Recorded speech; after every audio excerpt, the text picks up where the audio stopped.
युवा कार्यकर्ता भरत भूषण तिवारी के निधन पर देश में शोक। टीम रक्षक पीड़ित परिवार से मिलने भोजपुर होगा रवाना। सत्य और न्याय की आवाज उठाने वाले बिहार के भोजपुर जिले के युवा कार्यकर्ता भरत भूषण तिवारी के निधन की खबर से पूरे देश के सामाजिक कार्यकर्ताओं और युवाओं में गहरा शोक व्याप्त है। जनहित के मुद्दों को बेबाकी से उठाने वाले भरत भूषण तिवारी के निधन से गहरे शोक में चले गए हैं सब।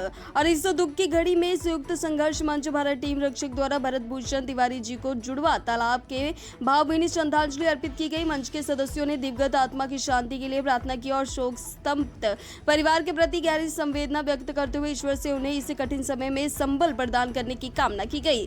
सच्चाई दिखाने की मिली सजा, सरकार की लापरवाही। संयुक्त संघर्ष मंच टीम रक्षक के पदाधिकारियों ने तीखी प्रतिक्रिया व्यक्त करते हुए कहा कि भरत भूषण तिवारी हमेशा समाज के वंचित वर्ग, आम जनता की आवाज को सच्चाई के साथ सोशल मीडिया और जमीनी स्तर पर बुलंद करते थे। उन्होंने कहा कि इस मामले में बिहार सरकार और स्थानीय प्रशासन की बड़ी लापरवाही सामने आई है। सिंगरौली से ब्रजेश कुमार की खास रिपोर्ट। आज श्रद्धांजलि सभा का आयोजन किया गया है आप सभी के द्वारा भरत तिवारी जी का, क्या कुछ कहेंगे सर? निश्चित रूप से दुखद घटना है पूरे देश के लिए।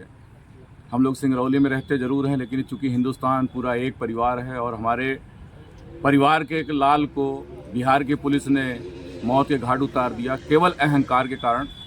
जिनके मृत आत्मा के लिए आज हम सभी लोगों ने सिंगरौली की धरती पे शोक सभा का आयोजन किया है और बहुत जल्दी हम सारे लोग भोजपुर की नगरी में जा कर के मृतक भाई भरत तिवारी जी के माताजी उनके परिजनों से मुलाकात करेंगे और यथासंभव सहयोग करने का प्रयास करेंगे और उनकी न्याय की लड़ाई में जो भी हो सकेगा हम सब सारे लोग मिलकर के योगदान करने का काम करेंगे।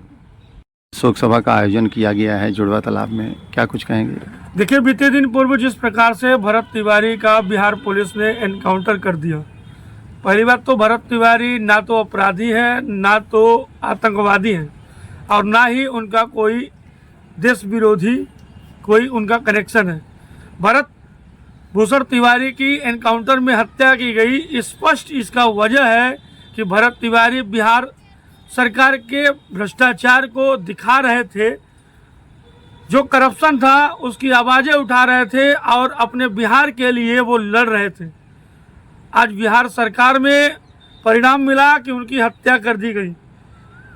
इसको लेकर आज सिंगरौली में संयुक्त संघर्ष मंच भारत टीम रक्षक द्वारा भरत भूषण तिवारी को श्रद्धांजलि दी गई और जल्द ही टीम रक्षक की एक टीम बिहार भोजपुर उनके गृह ग्राम गृह जिले के लिए रवाना होगी।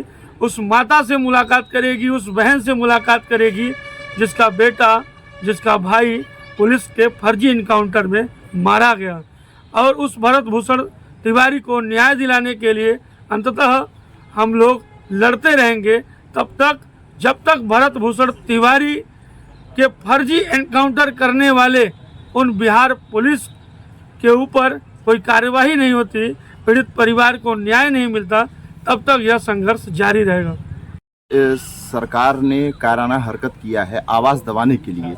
वह एक राष्ट्रवादी युवा की आवाज़ को दबाने का जिस प्रकार से प्रयास किया है, परंतु यह बहुत बड़ी नाकामी सिद्ध हो गई। आपने जिस प्रकार से देखा होगा उनके अंतिम यात्रा में जो भीड़ थी, जो संख्या थी, वह बुलावे की संख्या नहीं थी, वह वास्तव में धरातल से जुड़ी हुई संख्या थी, जिनके मन में क्रांति का आवाज़ बिल्कुल पनप रहा था।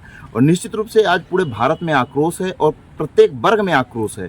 तो इस प्रकार से यदि यह कहा जाए कि सरकार अपने मतलब कि प्रशासन के दम पे, पुलिस के दम पे अगर किसी क्रांतिकारी, किसी क्रांति युवा की आवाज़ को दबाने का प्रयास करेगी तो यह अब संभव नहीं है। इसलिए सरकार को अभी भी चेत जाने की आवश्यकता है। अगर ऐसा ही चलता रहा तो निश्चित रूप से बहुत ही भयंकर की स्थिति समाज में और सरकार के सामने, देश में सामने आएगी। धन्यवाद। ये हमारे भाई जो तिवारी जी हैं, इनके साथ जो भी हुआ है कायराना हरकत, हम इसकी भर्त्सना करते हैं और युवा को इनसे सीखना चाहिए और आवाज़ को बुलंद करने के लिए आदमी को आगे आना चाहिए, हर बच्चे को आगे आना चाहिए। आज की युवा पीढ़ी कभी किसी से दबने वाली नहीं है। ये सरकार चेत ले, समझ ले, आगे आने वाली युवा पीढ़ी कभी कमज़ोर नहीं रहेगी। धन्यवाद।